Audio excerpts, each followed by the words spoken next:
Alright, finally gonna get this air conditioner out of here and put in a bigger one. That one over there is energy efficient, and it has heat, and it's a lot bigger unit than what we got in here. This one, it's energy efficient, but it's not big enough to cool this shop or heat, and it doesn't have heat. That other one has heat, so it doesn't. It's not what we need in the shop. So when I did frame it in, I framed it in out here and up and up. I framed in for the big unit, but we had to have the big unit in the house at the time, so we stuck this one in there for the moment. So now we're gonna get this one out, cut it out on the inside, and I'll go show you what the outside looks like. We had to cut it out on the outside a little bit also. While we were cutting on the outside, we cut the top already. So all we need to do is cut the side out over to here, and then go up to right there, and then cut it across. So I just need to cut a little bit out here, a little metal out here, and we'll be through with this part. Because we want it to have plenty of airflow on the side, because these are window units, they're not wall units. And so we had to do some adjusting to make it work, but we made it work. We will make it work. So that's what we got to do. We got to cut that on the inside and slide it in. We already got all the electric is already in there, and the frame is already built in there. So all right, let's get in and see what we can do.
too bad, didn't take too long.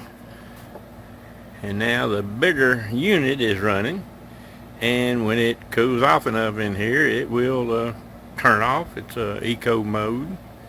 Now it's still a pretty big shop, and it's hot in Texas, so it's going to struggle like any of them.